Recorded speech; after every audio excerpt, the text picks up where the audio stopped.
Welcome back to another episode of the FC Magdeburg Career Mode Rebuild. Last season we were able to put together some great results and we ended up shocking the Bundesliga and finishing in 6th position.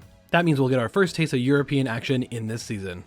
So this is the team that will be going forward for FC Magdeburg in Season 4. As you can see, to my surprise, Samuel Illing Jr. is still with the club for another 5 months, so he'll be with us until January, which is a massive boost. We can also see the development of Kremeshi and Moretti getting to 80 and 79 overall, so we have a pretty solid midfield. The issue now is replacing Oriana, who went back to Atalanta. His value is way too much for us to spend just on a right back, and unfortunately Atalanta won't let us loan him back in. So at the moment is one of our Youth Academy graduates, Werner, who's slotting in at right back. Even though he's more of a natural right midfielder, you can see he's only -4, so it's not the end of the world, but we probably want to bring in a more natural right back. We also see that Said Benrahma has arrived on his pre-contract agreement. However, now that gives us the situation of having 3 wingers on the bench.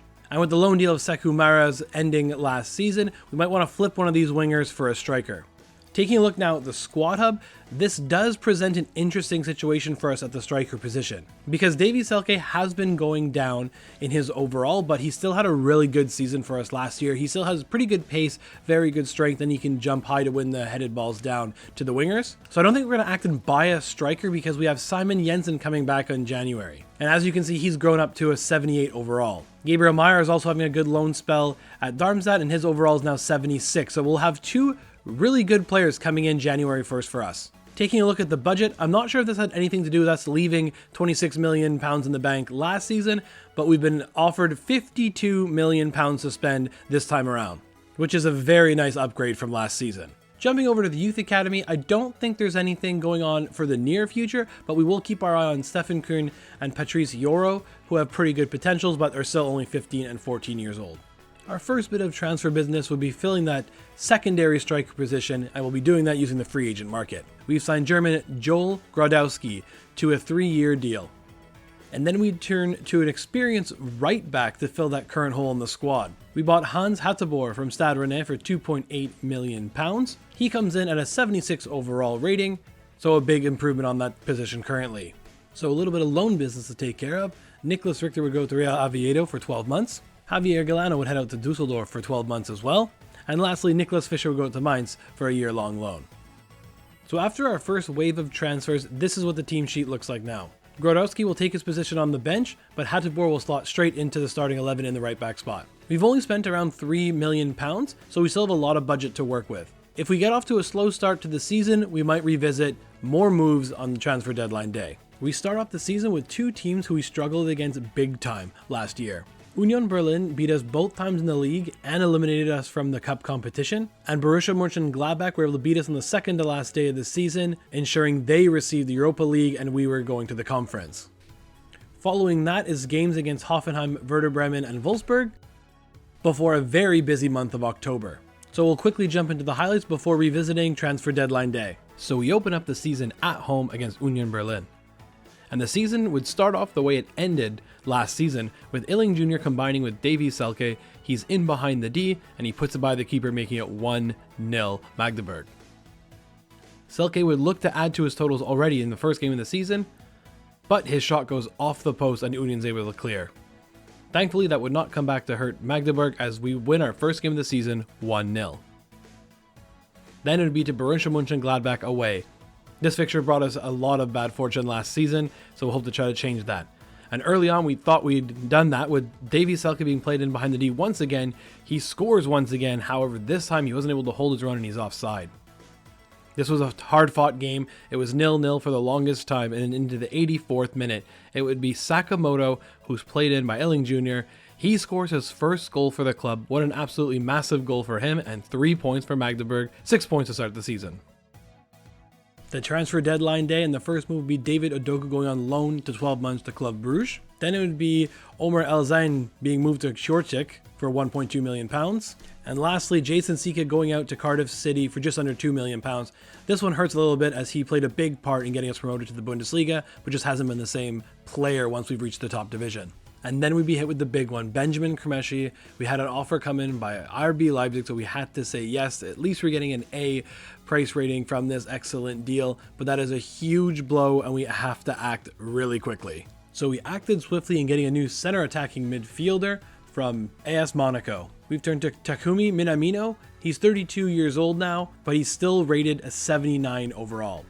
We then turn to the Premier League for yet another center midfielder, this time looking to Brentford's Matthias Jensen. We'll get him for £5.6 million, and he comes in at 77 overall rated. And lastly, we turn to the Bundesliga for the final piece of the puzzle. We have turned to Frankfurt for Robin Koch, the former Leeds defender, who's now an 80 overall rated center back. He's 31 years old, and I think he's still got a lot to offer to this club. So after what was a very, very busy transfer deadline day, this is what the team sheet looks like now. It'll have Minamino and Robin Koch stepping right into the starting 11, while Matthias Jensen will be on the bench for now. The European competitions just got updated, so these transfer moves were very necessary. Now let's go take an updated look at the calendar. So what originally only saw 3 games in the month of September, now sees 5 games in the span of 18 days, including Europa League competition, starting with AEK Athens. I originally thought we were only qualified for the Conference League, but the Europa League is a little bit more exciting, so I'm very happy about that. October got busier as well, with now having 6 games there, including 1 Europa League game and 1 Cup game. It's looking like the domestic cup might not be getting a lot of focus again this time around. There are a lot of games to get through now, so let's get into some sim results and more highlights. The sim results would start well as a second half comeback with goals from Selke and Illing Jr. of course, saw a 2-1 win against Hoffenheim. Then there'd be a disappointing 1-0 loss to Werder Bremen, and then a 2-2 draw against Wolfsburg. Now we'll jump into the highlights for our first Europa League game. So our journey in the Europa League starts with a trip to AEK Athens. Honestly, this game was completely dominated by the host, with the best chance in the first half coming with this strike that hits off the post, but we'd hang around into the game.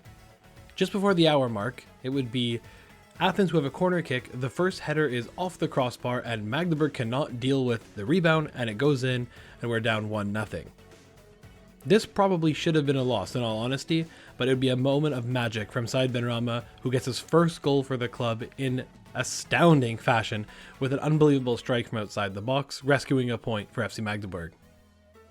Next up would be Anderlecht and a trip to Belgium. So we'd open up with 2 games on the road, tough schedule right now for Magdeburg. And this one was the opposite scenario, where we dominated most of the game, but here you can see right before halftime, Anderlecht would take the lead 1-0. And even though Magdeburg held most of the possession, this misclick by me that sent my center back way back and kept 3 people onside would lead to our downfall. Anderlecht would get a second goal and they'd win this one. Switching back to the Bundesliga, where we traveled to Augsburg. So 3 road games in the span of 7 days. Said Benrahma takes a strike here from a free kick, it goes off the post, and then all chaos would ensue. As Grodowski has a shot saved, and then Sakamoto looks like he has a second goal of the season, but he's offside. This game would be about the backup striker in Grodowski. Here the press works and pays off for FC Magdeburg as he gets his first for the club, making it 1-0.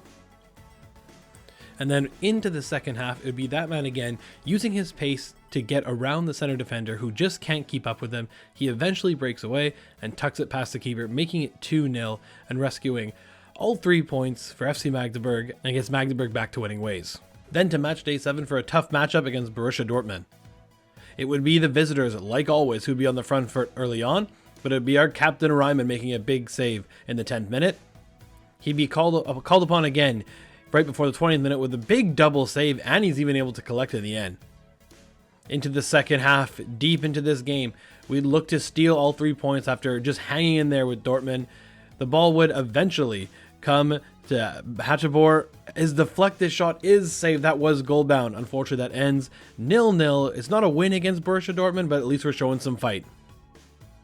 Now that was a really good point that we earned against Borussia Dortmund. Unfortunately, that came with a big cost, with Fabio Miretti missing 3 months with a broken toe. Switching back to the sim results for the rest of the month, we'd start with a 1-1 draw in the Europa League against Fulham. Then a big 2-1 win against Stuttgart at home. Surprise, surprise, we're knocked out of the Pokal tournament again in the first round, this time with a 3-1 loss to Dusseldorf.